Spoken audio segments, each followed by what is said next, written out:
अस्सलामुअलैकुम dear student. आज हम डिस्कस करेंगे एक्सरसाइज 10.3। एक्सरसाइज 10.3 में हमारे पास मेजॉरिटी जो क्वेश्चन हैं वो एरिया ऑफ पैरेललोग्राम फाइंड करना है। तो पैरेललोग्राम हमारे पास रेक्टेंगल टाइप का शेप होता है, लेकिन ये जो एंगल होता है, ये जो सारे एंगल होते हैं, ये हमारे पास 90 नहीं होते। रेक्टेंगल में हमारे पास इसी शेप को अगर आप थोड़ा सा सीधा करें तो ये इसमें ये एंगल 90 बन जाते हैं, तो वो हमारे पास रेक्टेंगल बन जाता है। और पैरेललोग्राम में ये जो शेप होता है, इस टाइप के जो एंगल है वो हमारे पास 90 नहीं होते। तो मेजॉरिटी क्वेश्चन में हमने एरिया ऑफ पैरेललोग्राम फाइंड करना है। तो एरिया ऑफ पैरेललोग्राम के कुछ फार्मूले हैं, वो फार्मूले हम यूज़ करेंगे। सबसे पहली चीज़ तो ये पहले जो फार्मूला है एरिया ऑफ पैरेललोग्राम, तो वो हमारे पास है area of parallelogram is equal to base multiply by height. अगर पैरेललोग्राम की बेस गिवन है और इसकी हाइट गिवन है तो हम एरिया जो है वो फाइंड कर सकते हैं। दूसरा जो हमारे पास एरिया के लिए फार्मूला है, area is equal to A multiply by B sine of theta. तो ये हमारे पास भी पैरेललोग्राम की एरिया के लिए फार्मूला है। इस केस में ए और बी हमारे पास क्या है कि तो ए और बी हमारे पास लेंथ ऑफ साइड है। सपोज करिए ये ए साइड हो गया और ये बी साइड हो गया। तो अगर साइडों के लेंथ गिवन हो और साथ में उसके साथ एंगल भी गिवन हो तो तब हम ये फार्मूले यूज़ करेंगे।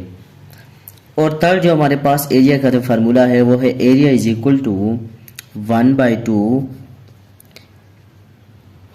P Q sine theta. तो अब ये जो फार्मूला है 1/2 पी क्यू साइन थीटा, ये भी हमारे पास एरिया ऑफ पैरेललोग्राम के लिए फार्मूला है। लेकिन ये फार्मूला तब यूज़ होगा जब पैरेललोग्राम की डायगोनल गिवन हो। ये पी हमारे पास एक डायगोनल हो गया, ये एक डायगोनल हो गया ये, और ये जो क्यू है ये हमारे पास दूसरा डायगोनल होगा। तो जब पैरेललोग्राम के डायगोनल गिवन हो, सॉरी ये थीटा है, तो जब पैरेललोग्राम के डायगोनल गिवन हो तो तब हमारे पास ये वाला फार्मूला यूज़ होगा, area is equal to 1/2 P Q sine theta. तो अब स्टार्ट कर लेते हैं क्वेश्चन नंबर 1। तो क्वेश्चन नंबर 1 हमारे पास है कि Imran was seeing solar panel array setup on a parallelogram shape land base 150 meter and height 80 metre.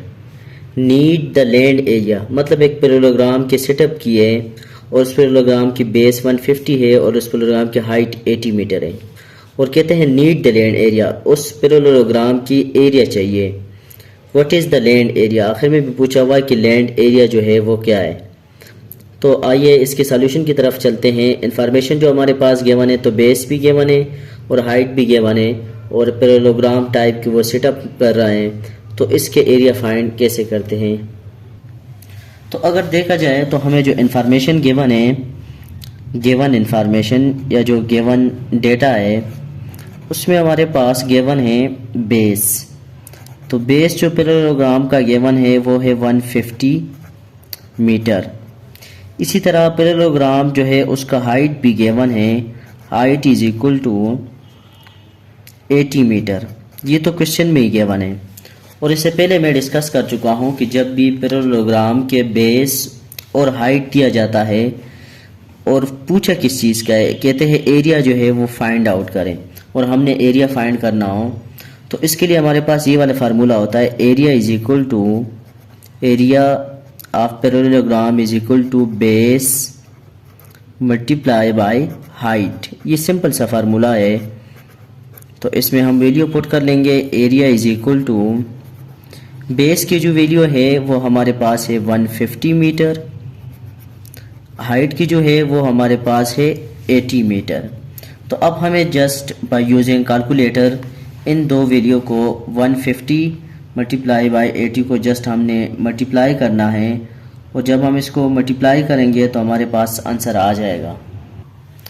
तो इसको अगर हम मल्टीप्लाई करें तो 15 8 ज़ार होता है 120, और साथ में ये 2 ज़ीरो आ जाएंगे, और एरिया जो है वो मीटर स्क्वायर में आ जाएगी क्योंकि एरिया यूनिट जो है वो स्क्वायर में होता है। तो ये पार्ट नंबर 1 का सॉल्यूशन कंप्लीट हो गया, जिसमें हमने एरिया फाइंड आउट कर लिया।